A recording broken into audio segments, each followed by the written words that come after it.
cherche à être journaliste Ouais. parce que pour moi, je cherche encore à être journaliste. Hein, c'est pas Ouais. quelque chose. On n'arrive pas journaliste. Pour moi, c'est un métier en construction. Je pense que voilà, c'est quelque chose qu'on arrive à faire vraiment sur le tard. Mais comment toi, voilà. tu as une vocation Alors, j'ai pas de vocation au départ, bizarrement. Ma vocation première, enfin celle que je pensais avoir, c'était médecine. Je pensais que j'étais faite pour ça. Ouais. Ouais. Voilà. Et puis, ce qui se passe, c'est que je me confronte au numerus clausus et aux 2 premières années classiques. Ah, t'as quand même fait médecine jusqu'à oui, 2 ans. bac plus 2, d'accord. Ouais, voilà. Et puis, ce fut une révélation. Parce que justement, ça a été difficile et en même temps, je me suis rendu compte assez vite que j'allais pas m'éterniser là-dedans. Pourquoi ? Parce que c'était beaucoup de travail, mais pour pas beaucoup de contacts. Moi, alors on fantasme évidemment quand on est en terminale. Je pensais que tout de suite j'allais rentrer dans le vif du sujet de ce que je voulais faire, c'est-à-dire pédopsychiatrie. Découper des cadavres ? Ah non, je voulais faire pédopsychiatrie. Ok, d'accord. Pas tout de suite. Hein. Pas tout de suite. Mais je voulais faire pédopsychiatrie et je pensais que j'allais faire beaucoup de philo comme j'avais commencé un peu en terminale. Je pensais que j'allais faire de la psychanalyse. On en a fait. Hein, ah ouais, philo, psychanalyse. Oui, non, mais on en a fait déjà. T'as dû avoir un choc quand même. Vraiment. C'était beaucoup de biologie, etc. Beaucoup de... Voilà, c'était pas beaucoup, il n'y avait pas de contact humain, etc. Il n'y avait pas de plongée dans... Moi, je pensais que j'allais disséquer l'âme humaine avant de toucher les corps. Mais résultat, j'y vais ni l'un ni l'autre. Ce fut assez décevant. Ah ouais. Et puis, voilà, donc, du coup, il a fallu trouver un plan B. J'ai eu du mal à trouver le plan B, j'avoue. Ouais. Et puis, à la faveur d'un hasard...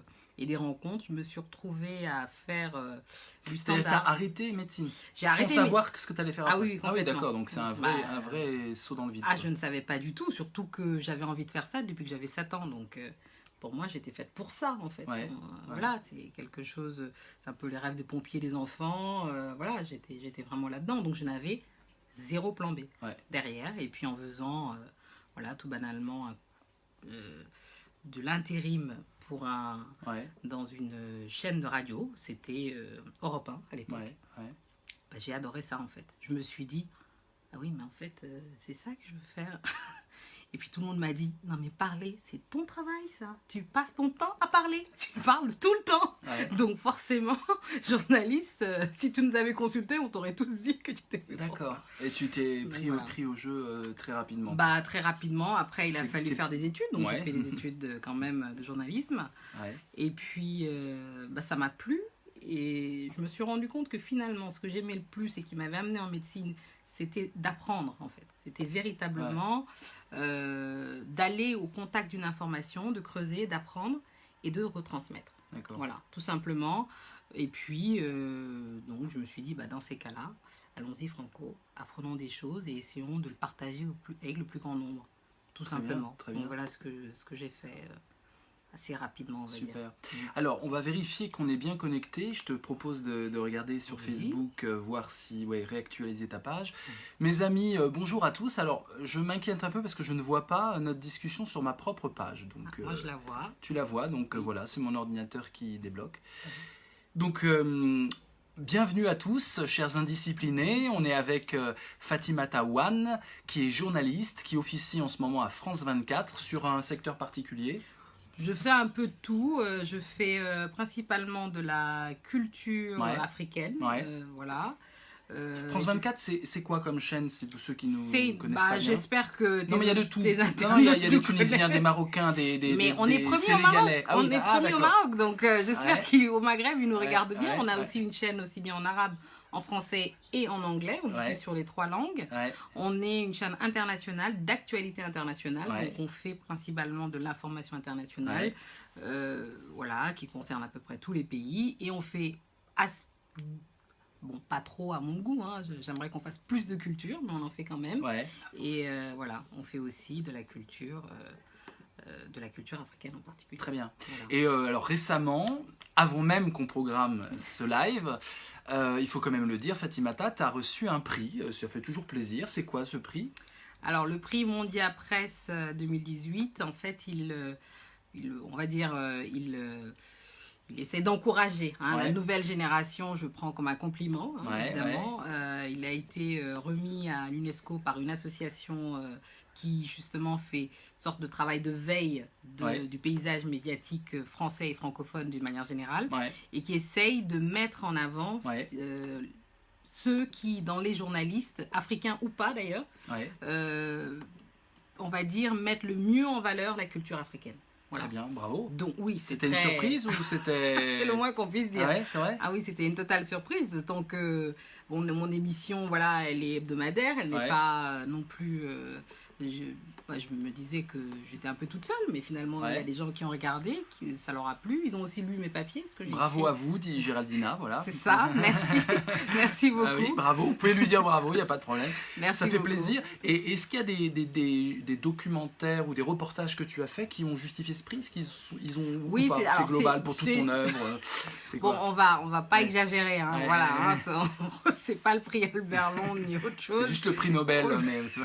Voilà, donc je me suis assez fait taquiner là-dessus, mais voilà, ça souligne un élan et ça, voilà, l'idée c'est de favoriser, j'imagine que dans leur idée, ceux qui travaillent aussi à l'UNESCO et qui ont fait ça, c'est pour favoriser, peut-être un appel, peut-être comme ça un peu discret, aux gérants de chaînes, etc. français, pour favoriser une diffusion plus large de la culture africaine. Je pense que c'est ça l'idée.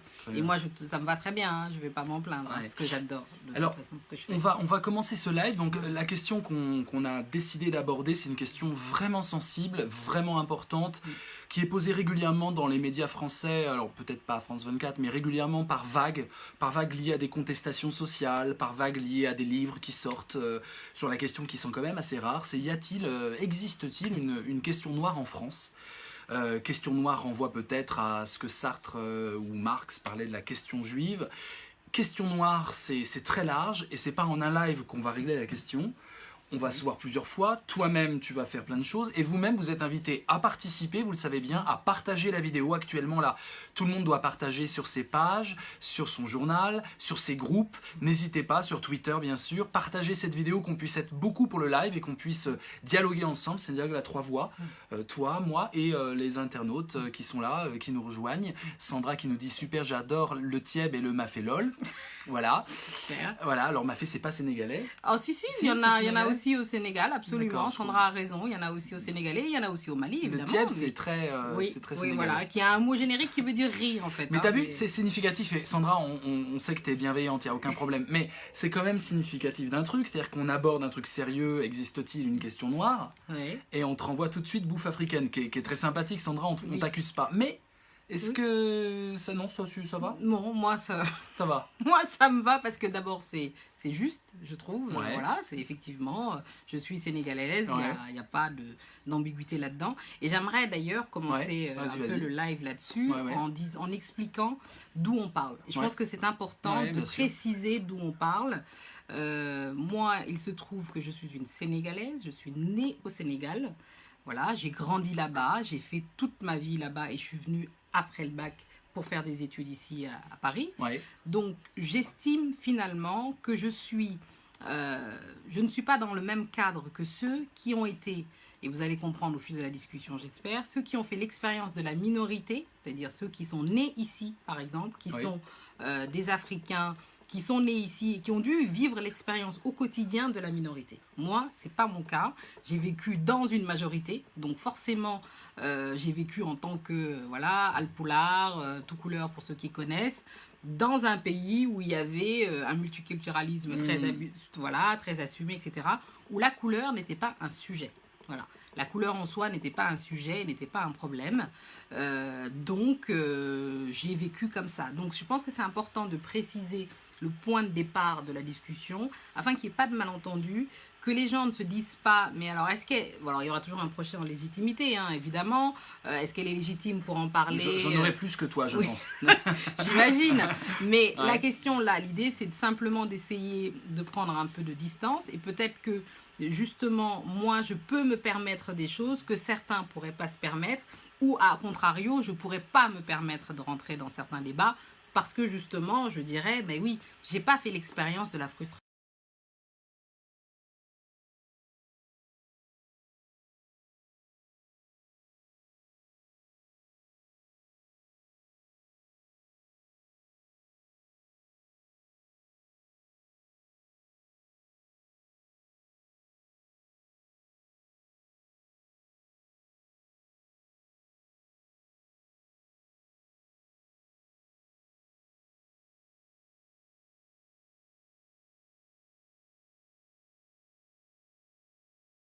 5 ans de la couleur, avec un procès en légitimité de ceux qui ne l'ont pas et qui ne peuvent pas parler sous peine d'être taxés de paternalistes, de colonialistes, voilà, et puis après les mots fleurissent, s'ils n'ont pas un taux de mélanine assez élevé pour pouvoir parler de la question noire. Donc, ce qui pose problème aujourd'hui, c'est la question d'abord du racisme. Quand on dit question noire en France, on pense racisme. Où on en est du racisme ? Est-ce qu'on a affaire à un racisme structurel d'État, comme certains le disent? Est-ce qu'on a affaire à une sorte de stigmatisation, discrimination qui n'est pas vraiment raciste en termes de théorie d'infériorisation d'une minorité, mais qui finalement frustre, exclut, discrimine? Qu'est-ce que tu en penses, toi, avec ton regard donc, de Sénégalaise vivant en France et connaissant aussi beaucoup de Français noirs de peau? Oui. Alors justement, moi, je vais me permettre pour les internautes peut-être d'utiliser une image qui m'est venue au fil de nombreuses lectures que j'ai eues justement sur cette question, mais aussi de l'expérience que j'ai vécue. Alors je me dis, imaginons la France comme une famille, voilà, une nation, donc une famille normale avec un père, une mère et des enfants. Imaginons dans cette famille que cette famille décide d'adopter des enfants, voilà. Un au moins, voilà. Il décide d'adopter un enfant qu'il le fasse venir, donc c'est un désir qui est assumé, etc.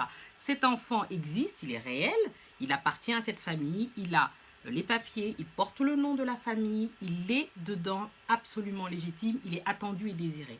Lorsque cet enfant arrive, que se passe-t-il? Eh bien, on lui dit, en fait, tu sais, non, c'est super que tu sois venu, mais on a été pris un peu au dépourvu, donc ta chambre n'est pas prête. Donc en attendant, tu vas dormir sur le clic-clac. Tous les jours, tu refermes le clic-clac. On n'a pas de place pour toi dans la salle de bain, alors tu vas mettre tes affaires sur toi, etc. Voilà. Voilà. Mais ça va bien se passer. Alors cette famille est très gentille et toujours voilà, avec cet enfant qu'il a voulu et désiré. Par contre, il y a un problème, il n'y a pas de place pour cet enfant. En fait, on ne fait pas une réelle place à cet enfant. Alors, je fais peut-être la psychologie de comptoir et mon analyse. Non, mais au moins c'est clair. Tu poses un voilà. diagnostic. Moi, je trouve que c'est ça l'idée. C'est que c'est des gens qui sont arrivés, qui sont là. Alors là, on parle d'une famille, vous voyez l'analogie. Elle arrive depuis pas longtemps, mais là, vous imaginez qu'on parle de 50, de 60 ans, des gens qui en sont à leur deuxième, troisième génération. Et il n'y a toujours pas d'espace. Alors, ces enfants-là qui vivent dans cette famille et qui n'ont pas été anticipés, préparés, qui n'ont pas leur place, qui vont toujours se sentir illégitimes, quoi qu'ils fassent. Ça, tu le constates des livres, mais aussi de dialogue. Absolument. Tu vas sur le terrain, tu vois ça. Absolument, je le vois, je vois cette frustration, parce que à un moment donné, je me suis posé la question, je me suis dit, moi, si je ne le sens pas, si je me sens pas illégitime et que finalement c'est parce que je ne suis pas dans la famille quelque part, c'est-à-dire que j'ai toujours vécu en tant que Française, parce que moi il se trouve que je suis métisse parce que ma mère est métisse elle-même, donc je suis métissée, mais n'empêche que j'ai toujours vécu en tant que Sénégalaise, donc je ne faisais pas l'expérience de la minorité comme j'expliquais au début, mais je me suis jamais sentie mal à l'aise quand on m'apostrophe en me disant toi la Sénégalaise, le Tchéboudienne et compagnie. C'est pas un problème pour moi parce que c'est la vérité. Mais les enfants qui sont nés là, les jeunes qui sont d'ici, les femmes qui grandissent ici, alors qui font l'expérience depuis la maternité. Moi, à la maternité, on m'a posé des questions un peu embarrassantes. On m'a demandé, on m'a prise de haut. Tout de suite, le docteur, enfin l'infirmière, pour pas la nommer, la femme. Tu parles de quoi de ma propre. Mais à Dakar. Ici, à Paris. Moi, j'ai accouché de deux enfants pour la petite histoire. Il faut expliquer la petite histoire. J'ai eu 2 enfants ici, donc mes enfants sont issus de familles africaines, mais nés à Paris, donc ils seront français et ils sont français. Mais c'est quand je suis allée à la maternité, c'est là que je me suis commencée à me projeter, évidemment. Et ces questions deviennent pertinentes. Ça a été, on passe de la dame. Alors, madame, machin, et c'est tout de suite, c'était moi, c'était, bon, vous allez pisser là-bas, vous revenez avec votre beau gobelet.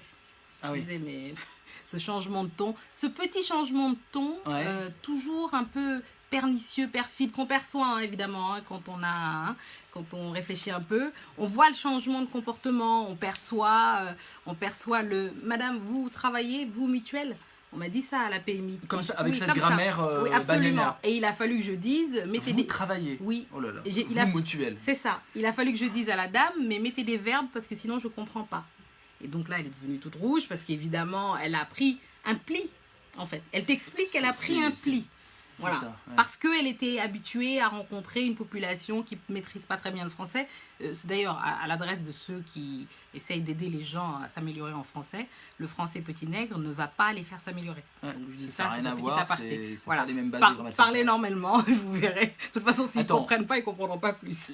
Mais voilà. Ce que tu dis est très très important. C'est-à-dire que c'est justement, est-ce que ça reste du racisme selon toi ou est-ce que c'est juste une sorte de... Ouais, c'est des préjugés. Est-ce qu'on peut parler vraiment de racisme là? Pour moi, c'est du racisme. Ah oui. C'est du racisme clairement lié à une ignorance totale et, comme elle m'a dit, un petit pli. Voilà. Donc, elle a pris le petit pli de s'habituer à ce qu'il y ait des populations un peu défavorisées, etc. qui arrivent. Donc, elle suppute, dès qu'elle voit une noire, que fatalement, elle est dedans. 9 fois sur 10, j'imagine qu'elle n'a pas de réaction négative. Ouais. Bah, la 10e fois, elle tombe sur moi. Elle tombe sur quelqu'un qui parle un peu mieux français. Mais alors, ce que tu dis, Fatimata, a des résonances très graves aujourd'hui. Oui, avec un fait divers atroce, Naomi Muzenga qui appelle, je le dis parce que tout le monde est au courant, mais il faut quand même le repréciser, qui appelle le SAMU de Strasbourg en étant à l'article de la mort, qui dit « je vais mourir » et on a les opératrices qui rigolent, qui la prennent de haut, qui se moquent, qui disent « oh, vous avez une grippe », etc. Et qui disent surtout « oui, vous allez mourir comme tout le monde, ça va, allez, calmez-vous ». Donc elle a un accent, je tiens à le préciser, elle a un accent un peu congolais, elle a un nom africain, elle a 22 ans, elle est jeune aussi, c'est une femme aussi avec une voix très douce de femme qui ne s'impose pas par la voix. Là, c'est grave parce que le petit pli peut créer peut-être des drames. Bien sûr, bien sûr. C'est évidemment que c'est un problème qui est souvent minoré. Évidemment, certains auront beau jeu de dire, mais c'est qu'un détail, c'est pas si grave que ça, effectivement. Et on précise, on n'est pas en situation d'apartheid, il n'y a pas, comme on l'a dit tout à l'heure, un racisme d'État, donc c'est-à-dire qui est institutionnalisé. Des consignes voilà, écrites exactement. En disant, Par contre, moi, je tiens à le dire et j'aime à expliquer à chaque fois qu'il y a un racisme qui est porté par les institutions, malgré elles, tout simplement parce qu'il y a un racisme dans le pays. Et que ces gens qui sont dans le pays, qui ont leurs préjugés racistes, ils les emmènent là où ils travaillent. Donc forcément, quelqu'un qui a des préjugés racistes et qui travaille au SAMU de Strasbourg, pour ne pas le nommer, lui, quand il va entendre une voix un peu africaine, un nom un peu africain, il va dire non, en fait... Et il ne va pas se départir de ses propres préjugés racistes au moment où il exerce son travail. Donc, fatalement. Et le problème, c'est que il y a dans ce pays une concentration de population qu'on ne veut pas voir. Et cette concentration de population, elle est partout. Donc, il y a un moment donné, il faudrait accepter qu'elle soit là. Et si je reprends encore l'image de la famille, il faut lui faire une place, une vraie chambre, une vraie place dans la salle de bain. Faut dire, voilà, la personne est là, elle habite avec nous. En plus, on lui parle bien globalement. Donc, je prends l'exemple de la famille parce qu'effectivement, dans son entièreté, la France n'est pas raciste. Quand on croise, souvent nous qui avons des expériences, on n'a pas des expériences de racisme au quotidien à chaque fois qu'on sort dans la rue. C'est pas ça qui se passe. Mais parfois, c'est gênant quand on amène son enfant et que la maîtresse vous dise « attention, vous savez, nous ici, nous avons des lois ». Pourquoi il vous dit ça à vous tout d'un coup? Ou alors, évitez, parlez-lui français si vous voulez qu'il s'améliore. Et la dame me dit ça à moi d'emblée en disant « vous pourriez préciser en partant quelle langue maternelle parle votre fils à la maison ?» Je dis « mais pourquoi d'emblée elle suppute que je ne lui parle pas français à mon fils ?» Donc c'est ça, ce petit truc-là. Alors, je vous assure, moi, mon objectif, si je devais avoir une espèce de lubie, d'utopie un peu folle, c'est que j'aime la pédagogie. Donc, j'hésite jamais à faire de la pédagogie autour de moi, quitte à... Voilà. Ouais. Voilà, quitte à exagérer, mais j'y vais avec des gros sabots parfois. Mais tu as un tempérament qui permet ça. Oui, c'est vrai, c'est vrai. Donc j'avoue que effectivement les gens... Une maîtrise du français qui permet ça aussi. Oui, aussi, et des petites nuances. Parce que tu parles bien français pour... Non, je plaisante. Ça, c'est vraiment une blague débile. Bon, okay. C'est ce qui arrive assez souvent d'ailleurs. Oui, mais ça, on me l'a dit. premier stage à France 2, on m'a dit, tu parles bien français pour une Sénégalaise. Et tu maîtrises bien la politique internationale pour une Africaine. Ah oui, d'accord. Ce à quoi j'ai répondu, tu étais très ouvert d'esprit pour un journaliste. Ah, très bien. Voilà. Alors, ce que tu dis fait écho avec l'analyste d'un sociologue sénégalais que tu connais, Mamadou Lamine Sania. Oui. Lui, il dit, dans une interview en 2014, il dit la France n'est pas raciste, mais c'est une sorte de nihilisme sentimental ou paternaliste de la France qui fait que ce pays ne voit pas le potentiel des Africains. Il dit, je le cite, « Il y a un refus de reconnaissance des réalités sociales, par exemple le fait que des Africains puissent avoir autant de compétences que les autres et avoir eux-mêmes dépassé les questions raciales. Tout se passe comme si les Africains étaient sympas, mais incapables de faire des analyses. » Ah oui. Je ne suis pas sûr que ce soit du racisme. Le problème, c'est plutôt qu'on n'a pas quitté le colonialisme. Il en appelle à dire le but, c'est pas d'entrer dans l'histoire, mais d'en sortir à ce niveau-là, justement. Oui, absolument. Mais c'est vraiment, c'est tellement vrai que à chaque fois qu'il y a un espace médiatique ou qu'il y a un événement comme ça, justement, les Africains sont systématiquement relégués à une place subalterne. La pertinence même, finalement, de leur analyse n'est pas prise en compte. Voilà, on va avoir un soupçon. Alors, on l'a vu sur l'affaire, par exemple, ça me frappe, mais l'affaire Traoré, par exemple, qui a eu lieu il y a quelques années maintenant. Voilà, c'est Traoré, Adama Traoré, c'est ce jeune homme qui a été victime, alors ici ils disent d'un contrôle de police qui a dérapé, mais bon, en tout cas assez musclé vu qu'il en est mort, le pauvre. Et donc depuis, sa famille se mobilise pour justement faire avancer l'enquête, ou en tout cas de donner des preuves ou des gages de savoir un peu plus ce qui s'est passé clairement, parce que l'affaire reste assez floue, c'est le moins qu'on puisse dire, et j'utilise beaucoup d'euphémismes à dessein quand même, vous noterez. N'empêche que cette affaire-là, c'est que tout de suite il y a eu un soupçon. Oui, mais alors, est-ce qu'il était vraiment clean? Enfin, peu importe finalement. Et il a fallu que sa sœur porte le combat avec des mots extrêmement sensés, une conviction, une force qui force l'admiration, parce qu'elle est vraiment exceptionnelle, sa sœur qui a repris le flambeau pour justement dénoncer tout ce qui s'est passé. Les gens ne sont pas beaucoup montés au créneau, on n'a pas vu. Et quand on a laissé les gens parler, souvent, ce n'étaient pas des Africains qui devaient... Et ça, pour moi, c'est un problème. Quelque part, c'est un problème parce que toujours, il y a ce procès en illégitimité exactement, et il y a cette relégation subalterne. Voilà. Peut-être par peur de la radicalité. Alors, je ne sais pas trop ce que ça veut dire, moi, personnellement, parce que j'estime que dans le débat, il doit y avoir une place pour tout le monde. J'estime qu'il doit y avoir des gens, y compris qui portent une parole radicale, afin que d'autres puissent aussi s'exprimer. Et que de ce débat naisse quelque chose. Et que le téléspectateur, quel qu'il soit, qui porte des frustrations, qui peut se reconnaître aussi dans la radicalité, puisse trouver un écho, qui ne se dise pas finalement qu'il n'est pas en stock. Voilà. Et c'est ça qui me fait peur, qu'il n'est pas en stock. La rancune. Voilà, la rancune, la rage, la frustration. Et moi, je vois beaucoup de jeunes nés ici, qui ont grandi ici, femmes ou hommes, qui portent une rage et une frustration qui m'attristent. Mais non. Ouais. Et d'ailleurs, on ne leur donne pas cet espace. On leur accepte à peine un rôle. Tu peux être marrant. Le comique, c'est bien. Quand il est noir, ça fait bien. Sportif, en général, évidemment. Un comique en général qui parle des races d'ailleurs. Oui, forcément, qui reste dans son créneau. Ouais. Sportif, c'est bien. Ça dit quelque chose du corps aussi. Comédien, c'est exceptionnel. Comédien, mais tu ne joues pas tous les rôles. Il y a eu un livre récent là, porté par Aïssa Maïga qui dénonce 16 comédiennes qui dénoncent un peu leurs conditions de travail. Et ce qui est le plus demandé à ces femmes, c'est de faire l'accent africain. Alors qu'elles sont françaises. Alors moi-même, quand je faisais des petits débuts un peu à la télé où je voulais des petits rôles pour gagner un peu d'argent, je voulais faire du doublage de voix et j'ai fait ma première séance et un ami à moi est venu, tout à fait blanc et ne connaissant rien de l'Afrique, et il a fait l'accent africain. Oui.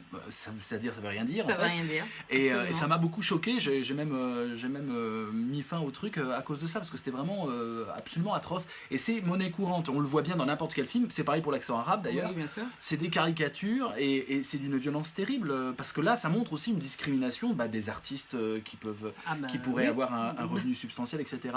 Le problème, c'est que le paternalisme des Français est aussi inclus dans la mentalité africaine au Sénégal. C'est-à-dire que pour avoir un écho en termes de débat et d'analyse sociétale au Sénégal, il faut avoir été reconnu par l'Occident quelque part. C'est ce que dit en tout cas ce sociologue, Sania. Il dit le paternalisme français a été intériorisé par les Africains eux-mêmes. Les grandes idées africaines doivent être recyclées par l'Occident en général, et la France en particulier, pour être reconnue par les Africains eux-mêmes.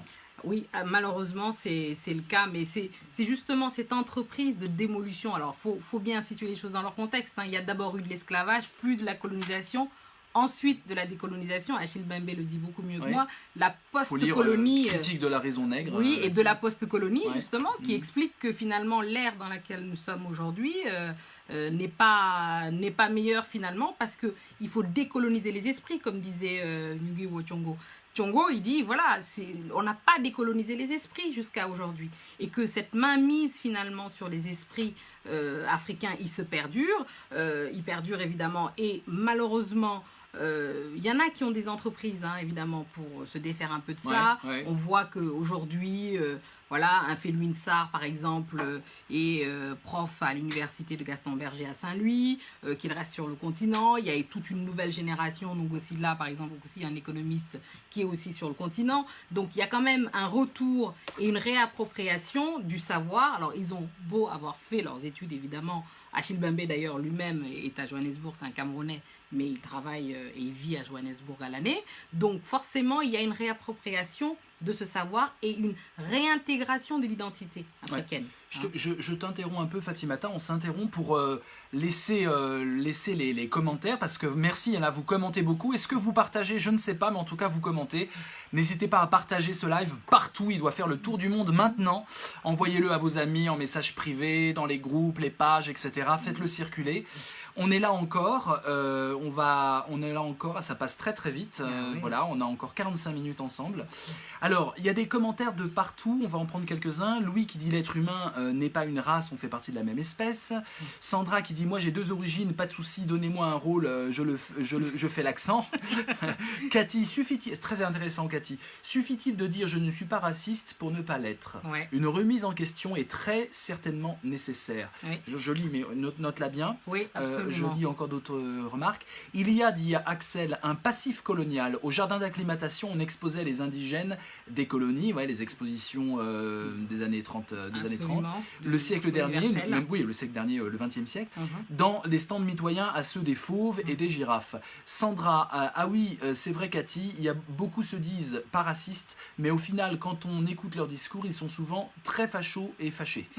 Voilà, qu'est-ce qu'on a d'autre encore comme remarque? Josiane qui dit « Il n'existe pas une question noire en France, point d'exclamation. Le gouvernement macronien et son influence auprès des décideurs internationaux dans des relations bilatérales et ombrageuses, auréolées de senteurs rockefelliennes et rothschildiennes, nous entraînent dans les pires noirceurs sociétales et les gens de couleur ne sont plus les boucs émissaires de notre manière d'appréhender les différences. Les vrais boucs émissaires sont devenus, sous Macron, les défenseurs du monde du vivant. » Voilà, donc là c'est un truc c'est un peu long comme message, pose bien des questions, c'est super intéressant, on va lire tout ça.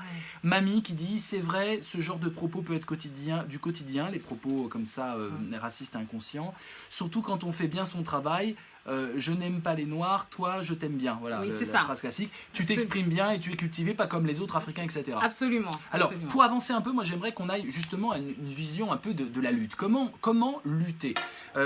Cathy nous dit, il faut que tout le monde s'interroge sur son racisme. Ça, c'est une première chose. Absolument. Comment faire? Première question, comment faire? Est-ce qu'il faut fréquenter des gens, avoir des miroirs? Attends, je pose 2-3 trucs. On a en France plusieurs freins qui nous empêchent d'appréhender le racisme. D'abord, on a une culture, à gauche en tout cas, marxiste. Donc ce qui compte, c'est la lutte des classes et les races, c'est pas tellement important, la couleur, tout ça se fonde. Et ce qui est un peu vrai, c'est-à-dire que on parle de noirs, environ 4% de la population, c'est un sondage de 2005 fait par le CRAN, mais il y a beaucoup de minorités, il y a beaucoup de pauvres noirs. Et en Amérique, on le sait très bien, il y a une élite bourgeoise riche, et puis il y a beaucoup de pauvres. Les émeutes de Ferguson nous ont montré ça, nous ont montré que même ils faisaient du fric avec les amendes qu'ils faisaient aux noirs, etc. Donc on a affaire à une pauvreté, à une précarisation aussi. En France, on a évidemment l'universalisme républicain qui nous empêche de parler de tout ça. Oui. C'est Pape Ndiaye qui parle bien de ça, l'historien. Et donc, premièrement, comment on lutte ? Au niveau individuel, comment savoir si on est raciste ou pas ? Au niveau de la lutte politique, est-ce qu'on va faire un peu confiance à la masse, c'est-à-dire à l'auto-organisation des minorités en les aidant si on peut, etc. Ou est-ce qu'on va être dans une vision un peu élitiste, il faut que les intellectuels s'emparent du sujet. C'est un peu, pour moi, ma critique que j'ai à faire avec la France insoumise, c'est que c'est un système très hiérarchique, qui ne fait pas tellement confiance au peuple, qui se dit populiste de gauche, mais finalement le peuple, il est plein d'émotions, il faut des leaders, et c'est les intellectuels qui vont encadrer les émotions et les passions du peuple. Et où est-ce qu'on est carrément un peu plus libertaire, et qu'on se dit, ça doit s'auto-organiser à la base, et il faut avoir une vision, je dirais, politique et presque marxiste, mais du marxisme des conseils, la vision d'un James, CLR James, par exemple, le Trinidadien, ou voilà, qui est une vision politique marxiste et qui vise l'universel, ou même d'un Hampton, qui consiste à dire tous ceux qui veulent participer à une révolution contre le racisme sont invités, et c'est une coalition arc-en-ciel qu'il met en place. Quelle piste de lutte tu verrais, toi ? Alors, moi, là, déjà... je parle à l'activiste et plus à la journaliste. Bon, déjà, excuse-moi, je t'interromps. Je parle à l'activiste qui a vu Angela Davis il y a quelques jours. Absolument. Tu peux nous en dire aussi 2-3 mots. Oui, oui, alors absolument. Donc, grande figure de la lutte antiraciste en Amérique. Et anti-sexiste. Anti-sexiste, mais surtout anti-classe et anti-impérialisme économique, en fait. Bien sûr. Voilà, son vrai combat, il se situe sur le niveau de la lutte économique et contre le capitalisme. Pour elle, le capitalisme est la mère de tous les maux. Et que voilà, c'est et pour toi. Et oui, quand on aura réglé le problème, on aura réglé le reste. Moi, je pense personnellement, finalement, que pour paraphraser James Baldwin, qui disait qu'en fait, l'histoire des Noirs, en parlant de l'Amérique, c'est l'histoire de l'Amérique, et elle n'est pas belle, cette histoire. Donc moi, je paraphraserai un peu James Baldwin en France, en disant qu'en fait, l'histoire des Noirs, c'est aussi l'histoire de la France. D'abord, elle n'est pas très belle. Donc oui, c'est la vérité. Elle n'est pas assise sur une histoire assez florissante. Mais d'abord, il faut l'enseigner. D'accord ? Donc déjà, on passe par la phase de l'acceptation. L'éducation, c'est la base. Et de la même façon qu'il faut faire preuve de pédagogie en termes étatiques et politiques. Donc il faut investir les salles de classe et les programmes scolaires pour ne pas occulter des pans de l'histoire, pour arranger à sa sauce quelque chose qui serait pas exceptionnel. Ensuite, il faut faire de la pédagogie à titre individuel, évidemment. Il faut se mélanger parce que finalement, le racisme, il vient de l'ignorance. En fait, quand on ne se connaît pas, on se juge. Voilà, on a des préjugés, favorables ou défavorables d'ailleurs. Mais moi, j'ai envie de dire, mais mélangeons-nous, rencontrons-nous. C'est le titre d'un de mes ouvrages que je te passerai. Mélangeons-nous. Absolument. Il suffit de pas grand-chose finalement. C'est-à-dire que si les gens arrêtaient d'être dans des ghettos, entre eux, dans des communautés. Alors évidemment, c'est facile de dire ça parce que j'imagine que les populations, et il faut se mettre vraiment à la place des gens qui sont défavorisés, ne demandent pas mieux que de se mélanger. Hein. C'est simplement qu'ils se retrouvent dans des ghettos, on se retrouve dans un lieu... Il y a une volonté politique derrière ça aussi. Oui, mais quand on se retrouve dans un lieu, finalement, il faut dire les choses comme elles sont, que au fur et à mesure, on voit qu'en fait, on se retrouve entre eux. Pourquoi ? Parce qu'on ne peut pas aller habiter ailleurs. Parce qu'on vous refuse un accès au logement, on vous refuse un prêt. On a 60% de chances en moins, finalement, de se faire refuser un prêt si on est noir que si on est blanc. Si on est jeune, c'est encore pire, etc., etc. Ce sont des faits qui ont été calculés, documentés. Donc, effectivement, on se retrouve dans des ghettos.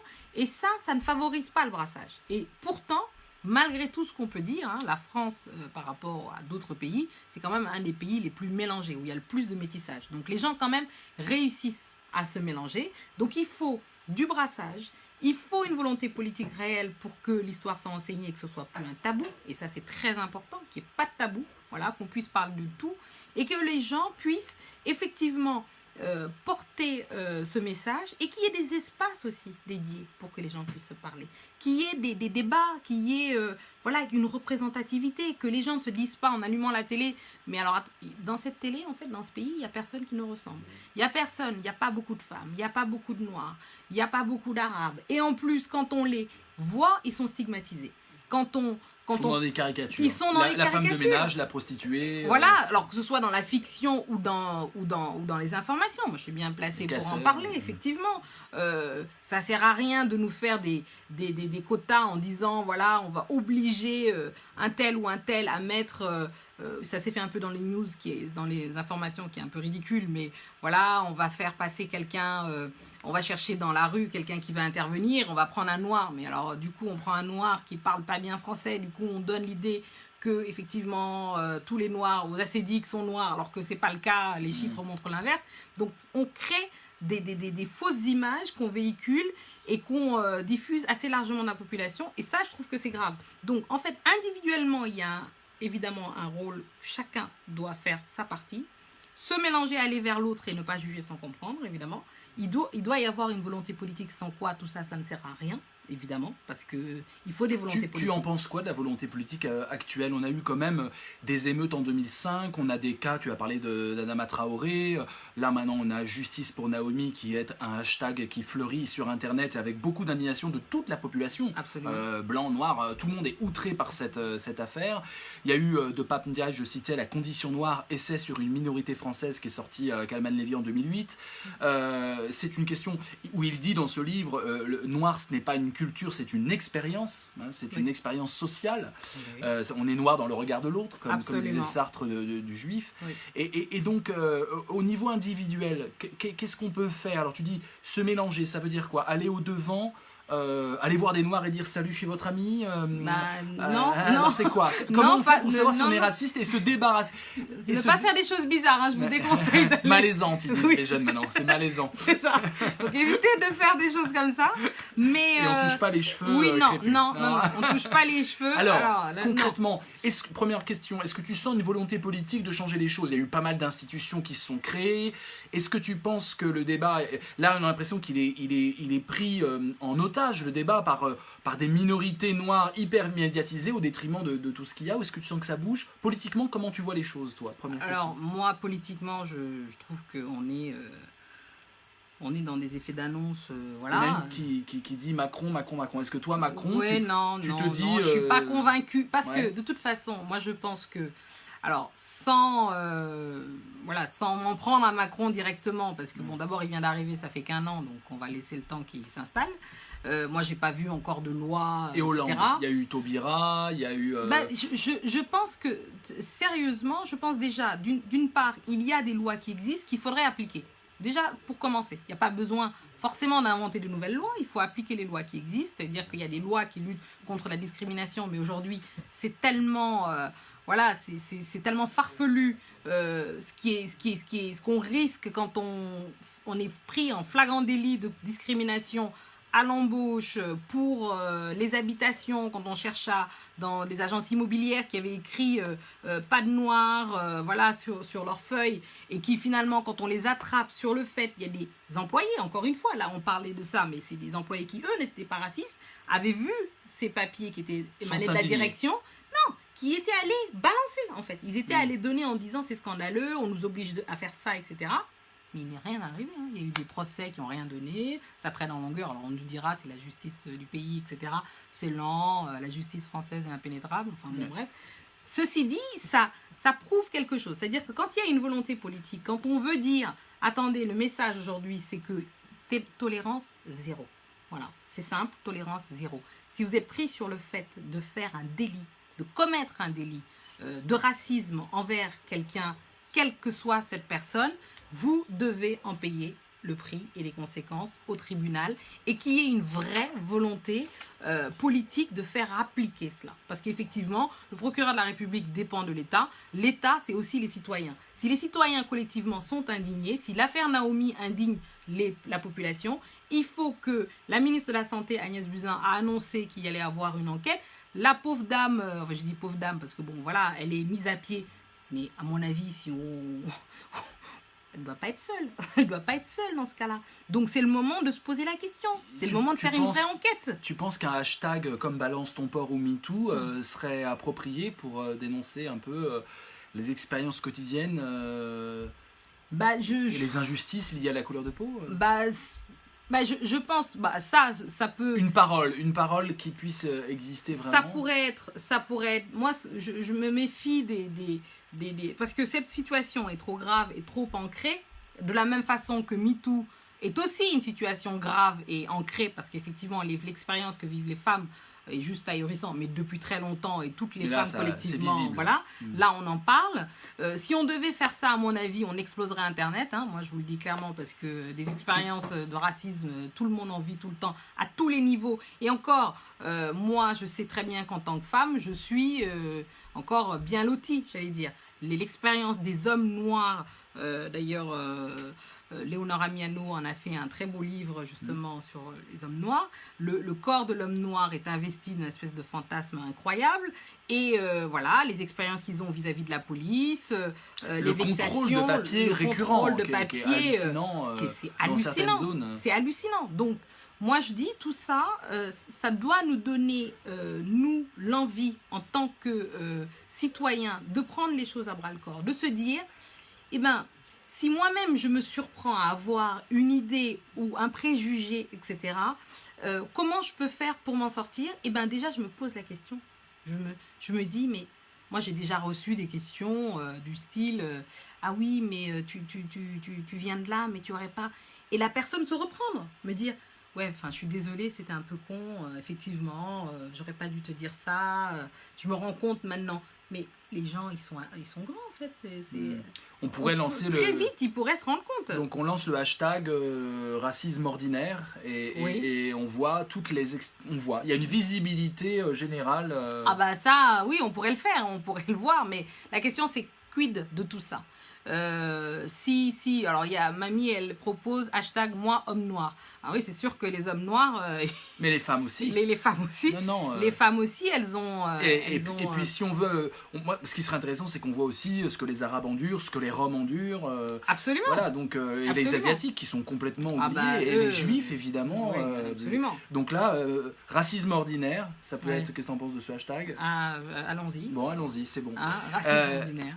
Il y a le racisme social d'un côté, donc l'individu est inférieur parce qu'il a des caractéristiques physiques propres, mais il y a un racisme aujourd'hui culturel, on parle beaucoup plus du racisme culturel, une idéologie d'exclusion des gens, d'un groupe humain, parce que culturellement ils seraient différents.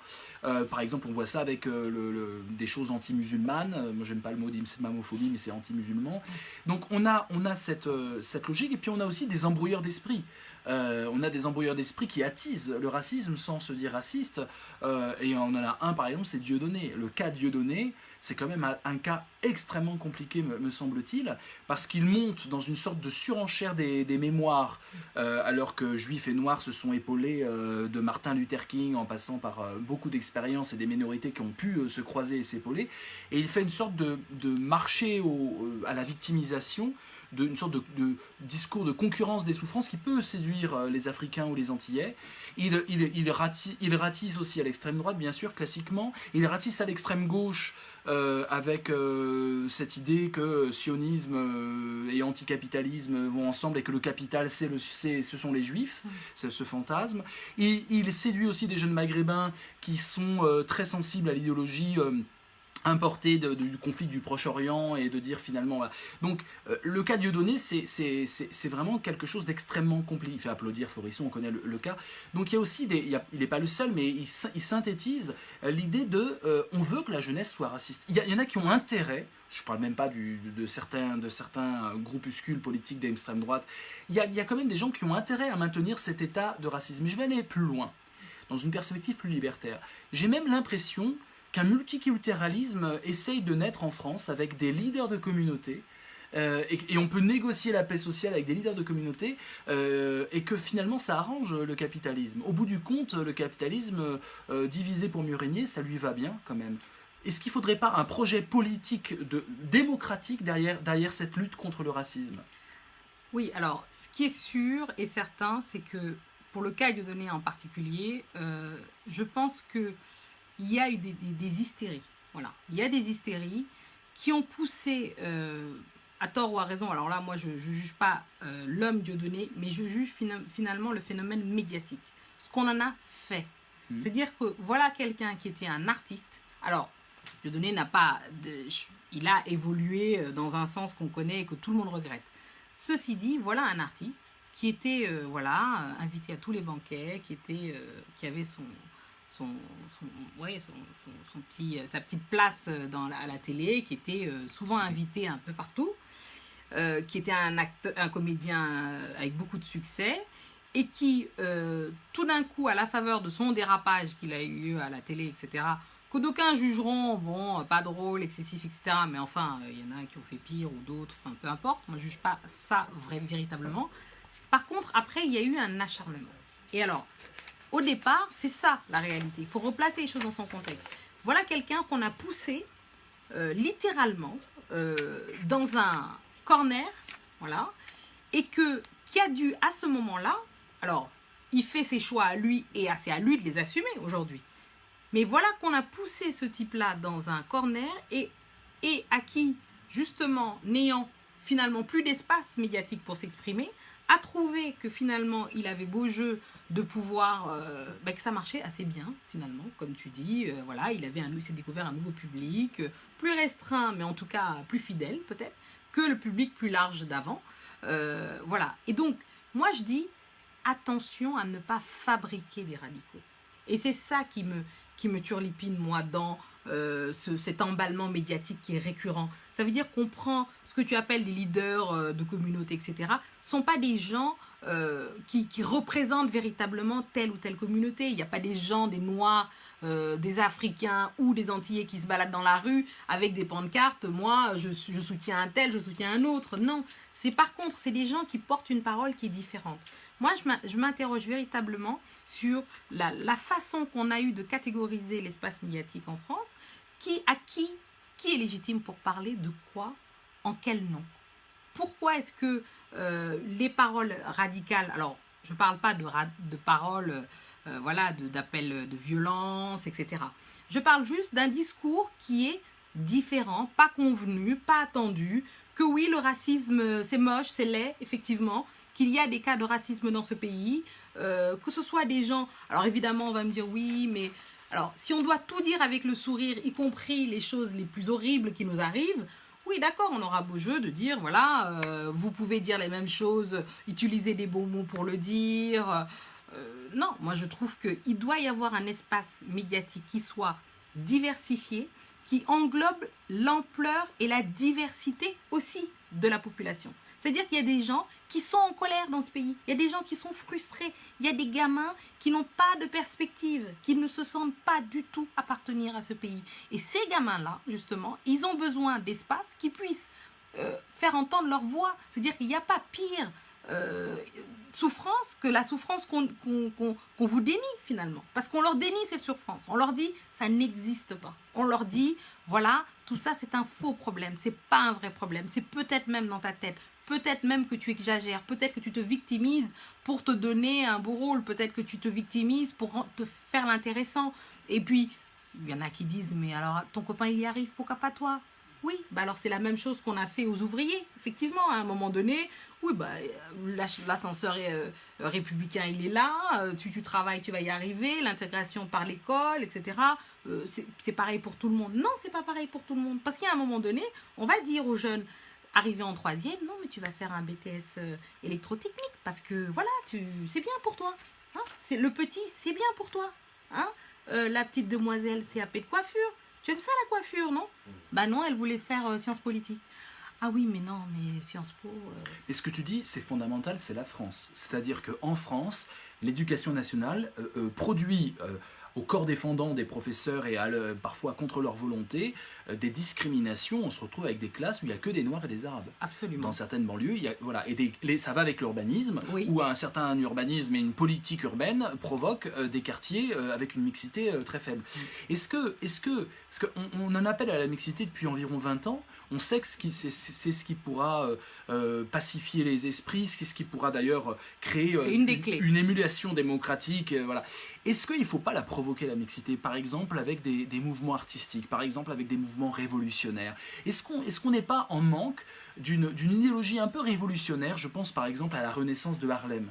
La Renaissance de Harlem, avec Kunti Kullen, Jeb Budd, etc., on a affaire à des artistes, des photographes, des peintres et surtout des livres, des écrivains, et des mécènes, dont des mécènes blancs d'ailleurs. On a Karl van Vechten qui était photographe et qui a beaucoup contribué.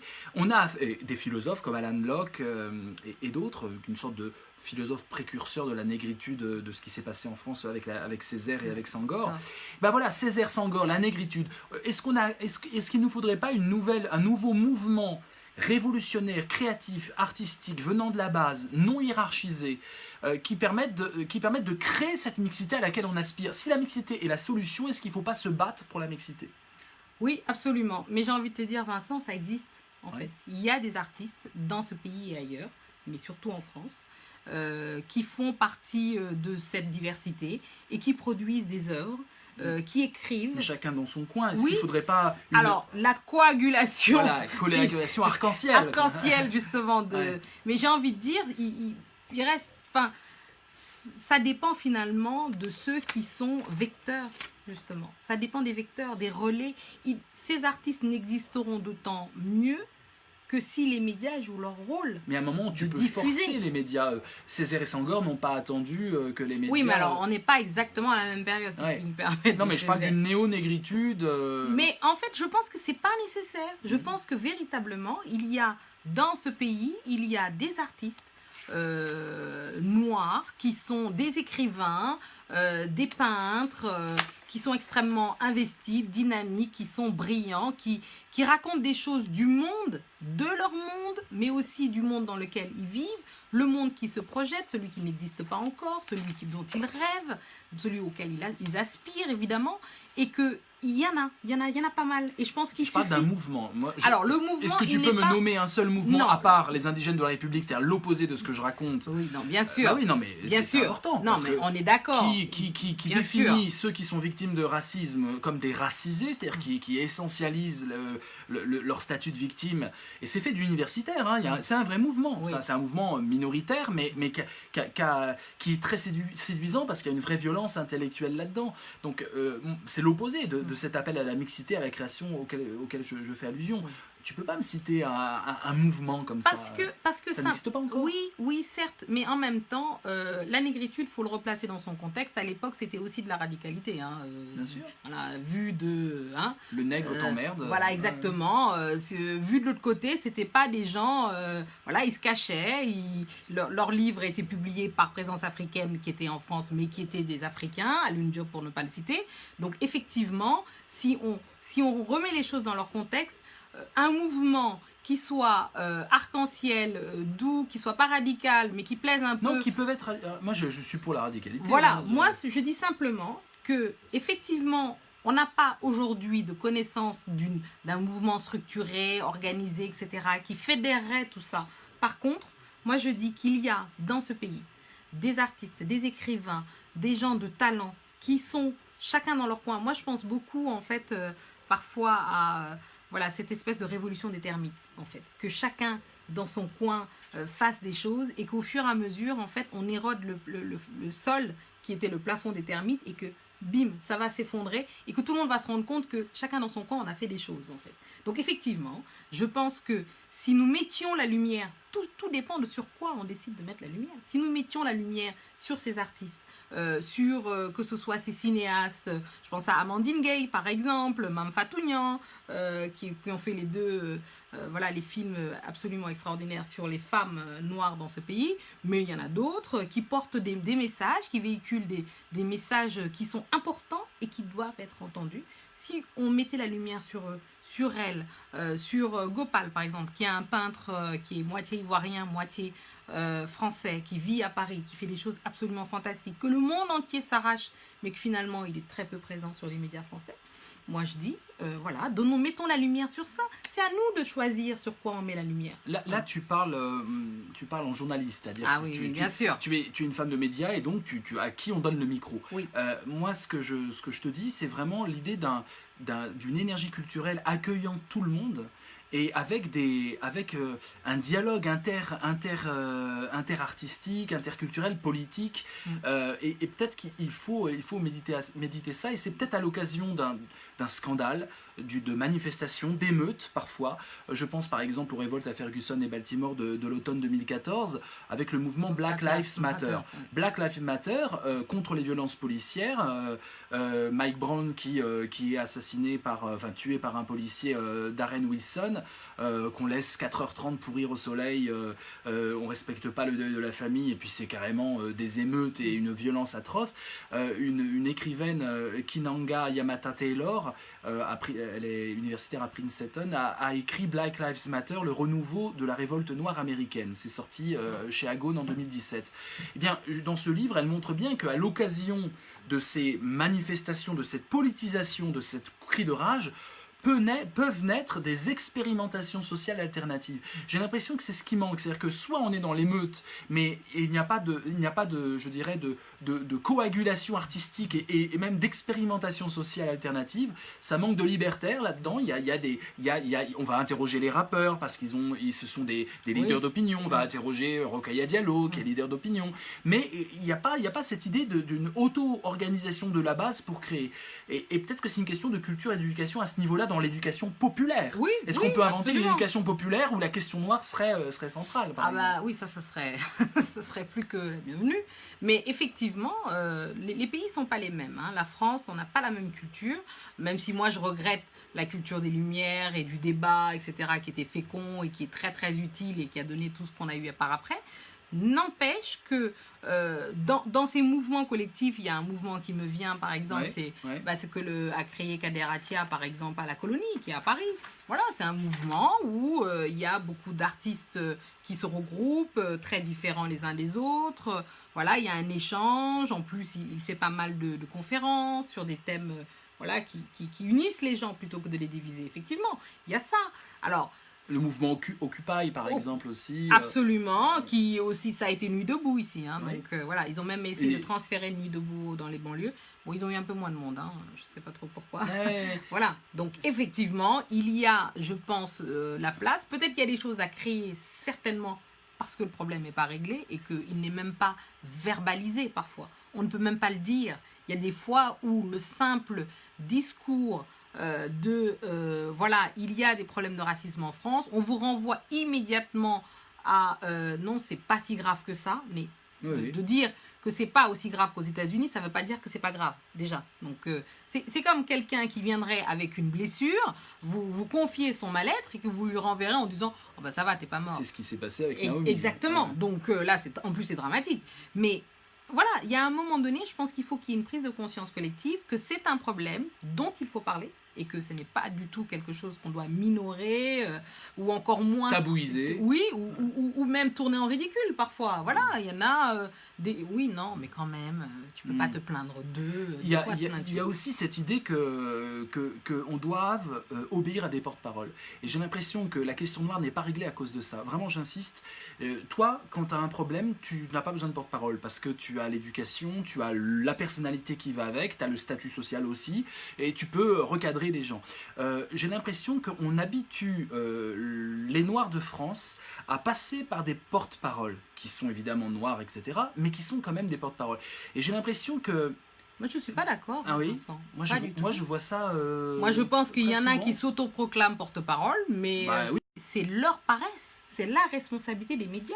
Ce n'est ni la responsabilité de ces porte-paroles, parce que finalement, eux, ils viennent quand on leur donne le micro, et encore moins la responsabilité du peuple qui, lui, regarde ça de façon complètement détachée, ébahie parfois, ou même très, très en colère parce que, justement, ils ne se sentent pas représentés.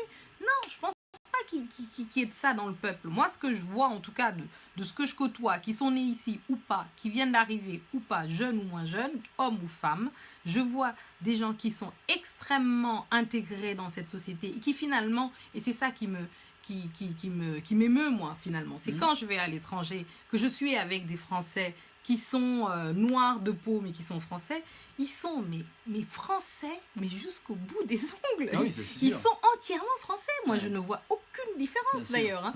Et voilà, et ils représentent ce qu'il y a parfois de plus beau et de plus irritant chez les Français. Voilà, et j'en fais partie, hein, je veux même m'inclure dedans, mais objectivement, je pense que le problème, moi je vois des gens qui ont à cœur d'être acceptés, d'être inclus, d'être pris en considération, des gens à qui on peut dire les choses droit dans les yeux, en leur disant là, alors, qui veulent ni le paternalisme parfois porté à gauche, complètement infantilisant et finalement, voilà, qui enlève toute ta dignité parce que voilà, on te sous-considère. Oui, en fait, ils sont pas comme chez nous. Enfin, chez eux, c'est comme ça. C'est leur tradition, leur belle tradition qui justifie tout et n'importe quoi. Voilà, et on laisse faire. Ou alors, le racisme qui est aussi d'un autre côté violent, de droite, qui veut que tu restes à ta place, fais ça, je t'appelle quand j'ai fini, etc. etc. Entre ces deux, en fait, les gens, ils aspirent juste à vivre normalement, à être intégrés dans un pays qu'ils aiment, et ils n'en ont pas d'autres en plus. Ils n'en ont pas d'autres, voilà, tout simplement. Moi, je peux dire, j'en ai un autre. Quand je vais au Sénégal, personne ne me dénie aucunement ma place. Donc, voilà. Mais eux, souvent, ils n'ont pas de plan B. Ils n'ont pas d'autre pays. Et c'est leur pays. Voilà. Et ils veulent y rester. Alors, je te propose, Fatimata, il nous reste un quart d'heure, mes amis. C'est passionnant. On n'a pas du tout fait le tour du sujet, mais il y a plein de pistes qui sont lancées et vous avez plein de choses à dire. Vous avez un quart d'heure pour poser le maximum de questions pertinentes à Fatimata et à moi-même. Et puis, on va essayer d'y répondre rapidement pour pouvoir en brasser des questions rapidement. Comme ça, c'est une petite tradition dans les philo live. On finit par un quart d'heure tac au tac, comme ça. Oui. Donc, on y va. Alors, je vais lire quelques... Donc, allez-y, hein, posez des questions, faites-nous part de vos remarques ou de votre expérience. On a plein de choses. SOS Racisme fait encore cette idée de fédérer les luttes, hein, quoi qu'on en pense, dit Mamie, ça Absolument. Le fait. Si on agresse quelqu'un, on se respecte Marina. Pas soi-même, dit Marina. Prendre conscience, nous sommes tous pas... Ah oui, le hashtag, il y a eu tout un débat, je vous ai vu, hein, avec le hashtag. Il y en a qui disent tous contre le racisme. Il y en a qui disent, voilà, donc faut se mettre d'accord. Hein. Moi, je vais dire racisme ordinaire, mais mettez... Voilà, faut au sortir de ce quart d'heure, on a trouvé le hashtag, hein, vraiment. Hein. On compte sur vous. Alors, qu'est-ce qu'on a d'autre? On a Michel, exactement. C'est à chacun de savoir où il met en lumière ce qu'il voilà. C'est l'agresseur qui est victime. Alors Michel, en Essonne, je participe par exemple tous les 2 ans aux Habitants ont du talent. 11 centres culturels réunis à construire un projet artistique en commun et une superbe mixité. Bravo. De toute façon, moi je suis pour changer carrément la maxime républicaine, liberté, égalité, mixité. Je trouve que ça serait au moins beaucoup plus clair et pragmatique, parce que fraternité, bon c'est bien joli, mais mixité. Oui, ça serait un vrai objectif. Ah oui, là, voilà. Donc. Alors, qu'est-ce qu'on a encore? Mamie, sur BFM, on fait venir un expert de l'Afrique, 54 pays l'Afrique. Et cet expert n'est pas africain ou d'un pays africain, alors que des experts de chaque pays africain existent. Il suffit de les inviter. Absolument. Il faut le voir lorsque les journalistes commentent Macron en Afrique. Absolument. Voilà, je n'aime pas le racisme, c'est bête et méchant. Très très profonde analyse, Sandra, merci pour ta participation. Et ça ne sert à rien. Ouais, ça ne sert à rien. Racisme et sarcasme, dit Ramzi. Je crois que c'est ça aussi, c'est cette idée de la moquerie. Au moins l'insulte, bon, l'autre il est raciste, il m'insulte, il dit que je suis inférieur, au moins c'est clair. Voilà. Mais cette petite moquerie, insidieuse, cette perte de dignité, voilà, ça c'est terrible. D'autres questions, mes amis? Moi j'aimerais juste, pendant que tout le monde pose des questions sur ce dernier quart d'heure, que tu m'expliques un peu le cas de ces 2 jeunes qui ont été morts et qui ont déclenché les émeutes par leur mort. Tu m'avais raconté ça, j'aimerais que tu nous fasses part de ce reportage que tu as fait. Oui, absolument. Donc, Ziad et Bouna, donc c'était en 2005. Ouais. 2 jeunes qui finalement, qui étaient donc à Clichy-sous-Bois, comme tout le monde s'en rappelle. Il se trouve que ces 2 garçons sont issus donc de famille. Ziad, donc il est tunisien de sa famille, et Bouna donc était malien. Et on est en plein Ramadan. On est à Clichy. On est à Clichy en plein Ramadan. Qui est coupé de tout. Enfin, absolument. Vraiment, donc il faut situer cette ville à l'époque. Il n'y a plus de centre de sport voilà, pour faire leurs activités sportives, en l'occurrence le foot. Il n'y a pas de terrain où ils peuvent jouer dans leur quartier. Donc 2 à 3 fois par semaine, ils sont obligés de se déplacer pour aller dans la ville à côté, Montfermeil pour la citer. Et malheureusement, parce que évidemment ce sont des endroits défavorisés et abandonnés, il n'y a pas de service de bus, etc. Voilà, c'est pas très organisé. De toute façon, ils ont enlevé tout. Et puis, ils se disent, les habitants se débrouilleront.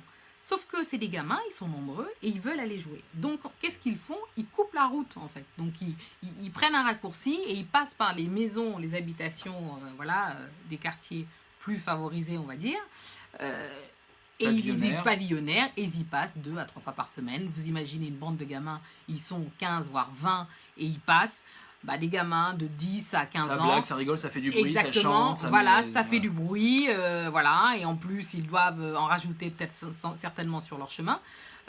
Et donc, ça arrive très souvent. Et qu'est-ce qui se passe? Les voisins, donc les habitants de cette zone pavillonnaire, appelaient régulièrement la police pour se débarrasser de ces jeunes qui finalement font du bruit, qui dérangent, les dérangeaient.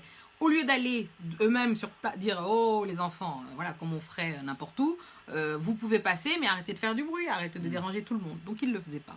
Et donc ces enfants systématiquement étaient arrêtés, se retrouver au poste. Et des jeunes voilà, de 10 ans, hauts comme 3 pommes, à qui on disait, alors c'était absolument effarant, on les interpellait par leur nom et leur prénom en leur disant où sont tes papiers? Toi, Vincent Cespedes, où sont tes papiers? Ils disaient, mais j'ai que 10 ans, monsieur l'agent, j'ai que 10 ans, j'ai pas de... Ah non, tu n'as pas de papier, allez, tu viens avec moi au poste.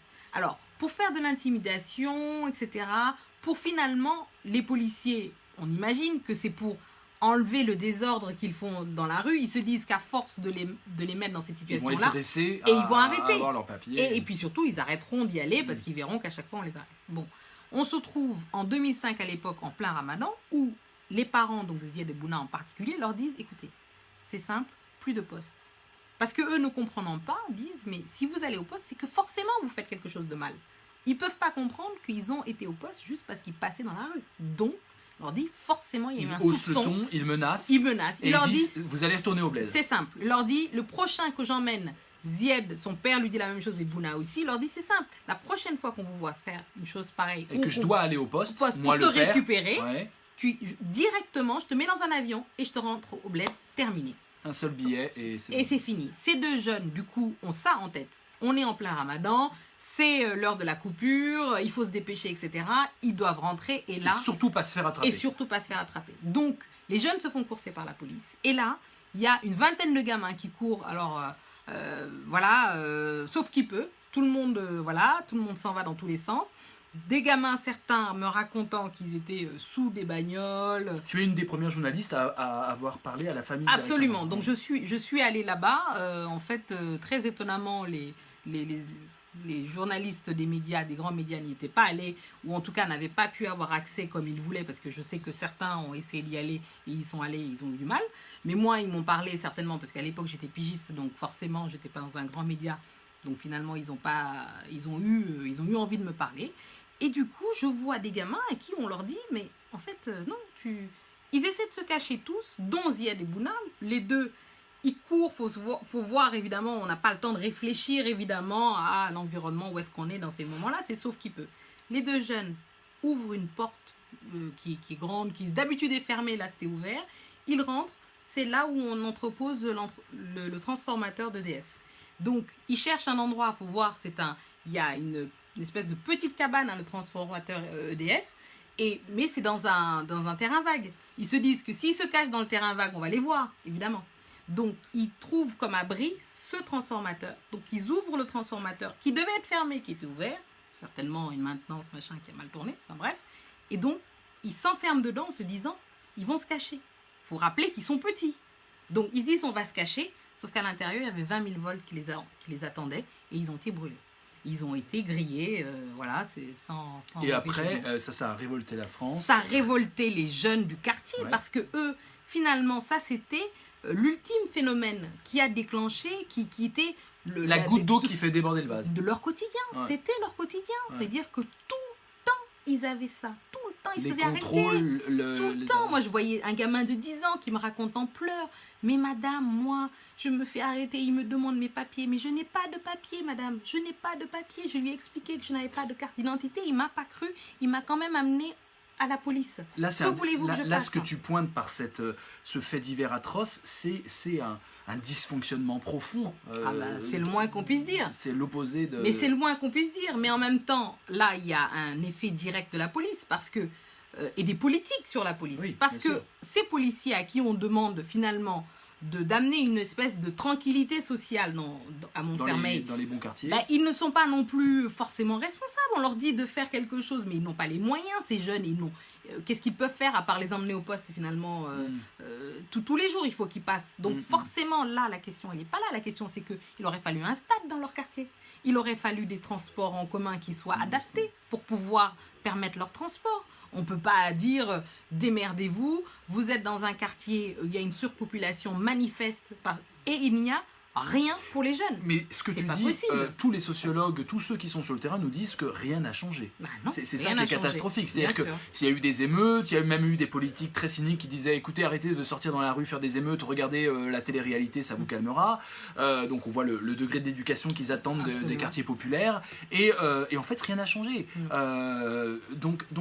Donc il y a une prise de conscience de la population, c'est un problème citoyen qui concerne tout le monde. Tout le monde. Toutes les couleurs de peau et tout le monde. Tout le monde. Nous avons ça en France, nous avons des zones qui sont laissées à l'abandon, nous avons des contrôles faits sur une partie des citoyens en fonction de préjugés qui privent de dignité et qui frustrent à mort toute une partie de Français. Absolument.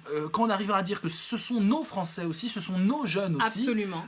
Il y aura quelque chose qui aura changé. C'est exactement ce que je disais, l'analogie avec la famille. Ça veut dire considérer que c'est pas des gens qui viennent d'arriver, c'est la famille, c'est la nation française qui est en jeu. Donc en fait, moi je milite pour qu'on puisse, c'est-à-dire que c'est les approprier et considérer ces jeunes, quels qu'ils soient, comme les siens, en faire siens propres et dire non, toi tu ne dois pas te comporter comme ça, etc.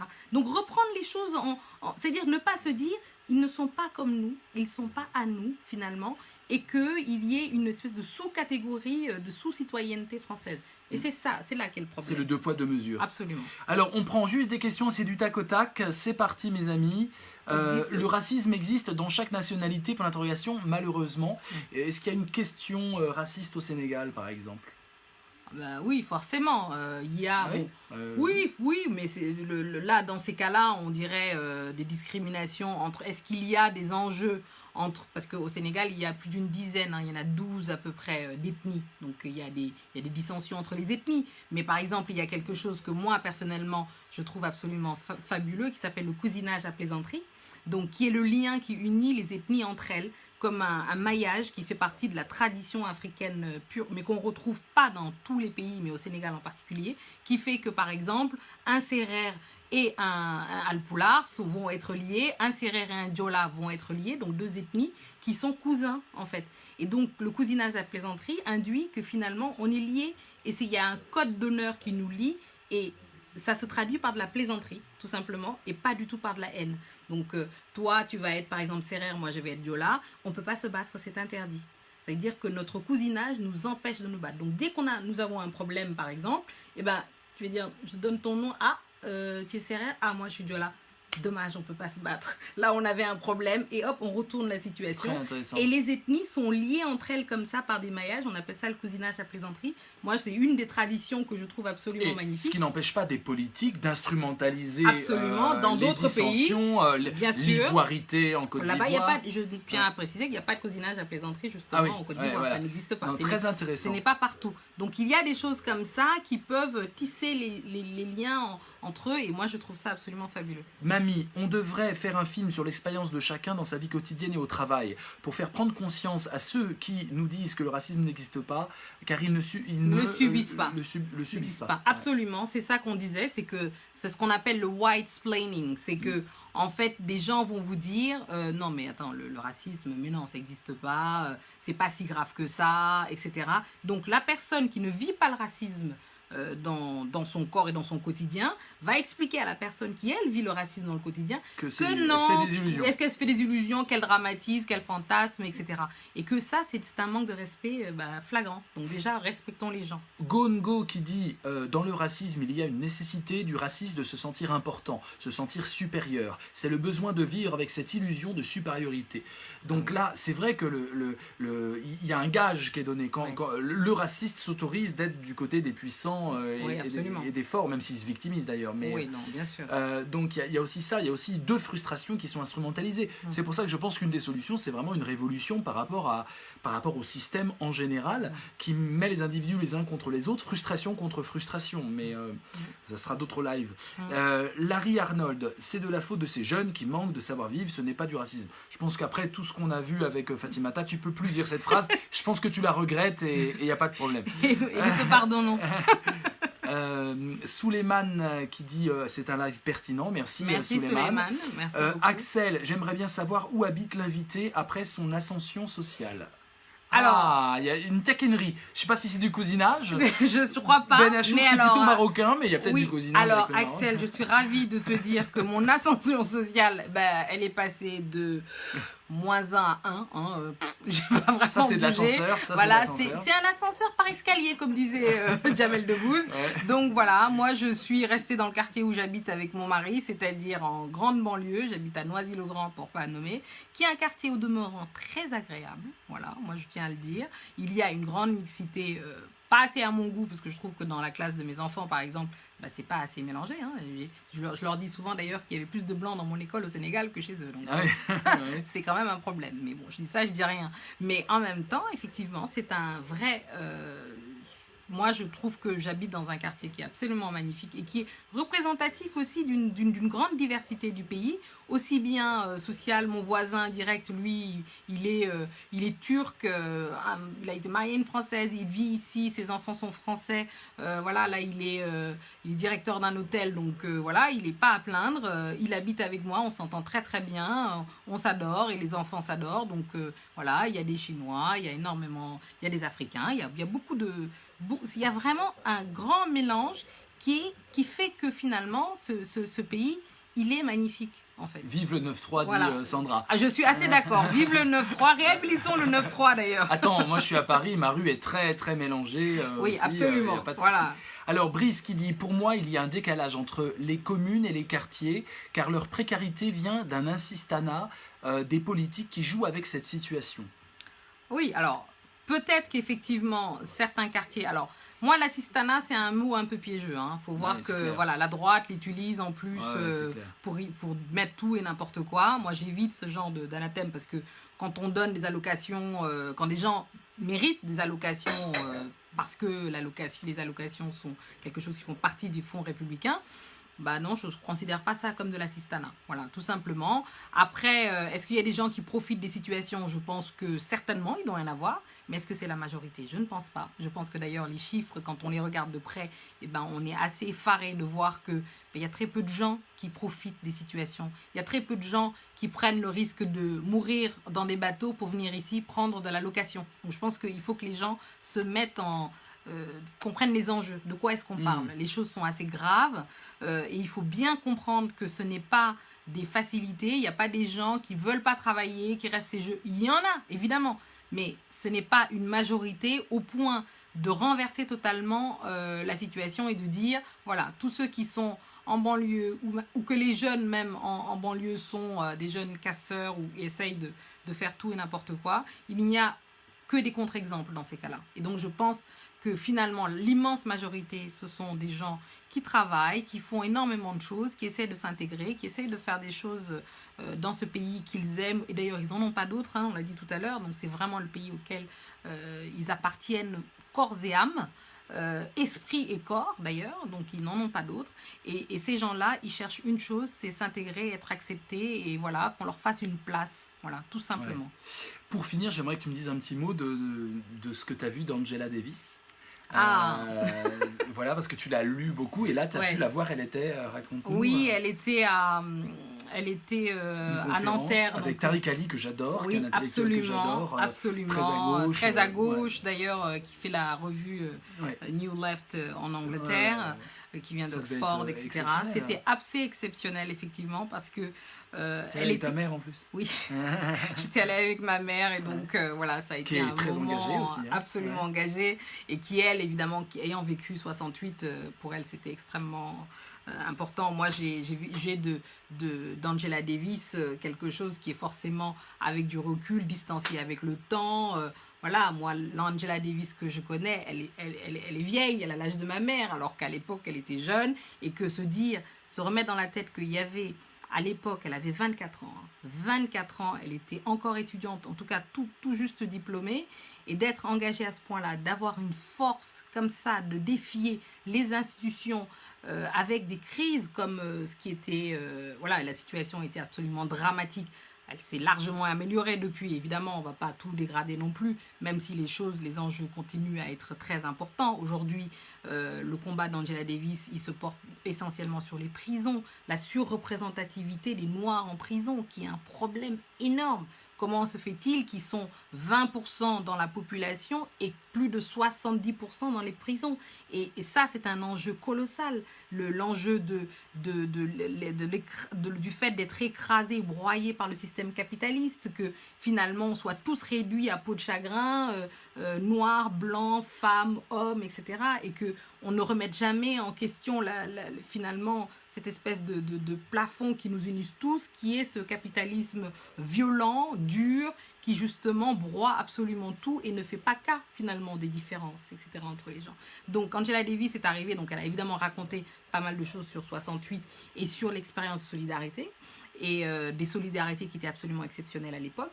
Et là aujourd'hui, elle dit, mais vraiment ce qui elle la fascine, quelque part elle a dit qu'elle avait un regret, ou elle n'a pas de regret finalement, à contrario, elle dit que finalement elle est contente qu'il n'ait pas réussi cette révolution, évidemment avec une pique, en disant que finalement ils n'étaient pas prêts.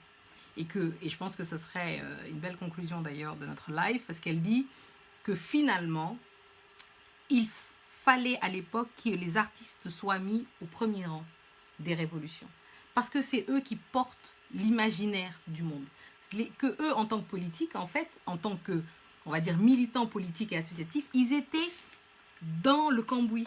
Ils étaient dans la lutte pour la transformation et la lutte contre les inégalités. Ils n'ont pas eu le temps, finalement, d'imaginer un monde futur, de le dessiner afin qu'il soit meilleur, où eux tous pourraient se retrouver, où ces solidarités, finalement, auraient pu s'unir et faire quelque chose de magnifique. Et du coup, elle a ce regret-là de n'avoir pas mis les artistes, quels qu'ils soient, au devant justement de la révolution, et que finalement c'est ce qu'elle nous souhaite aujourd'hui, tout simplement. C'est magnifique, c'est ce que j'appelle moi la néo-résistance, le fait de résister en inventant, en créant par la créativité.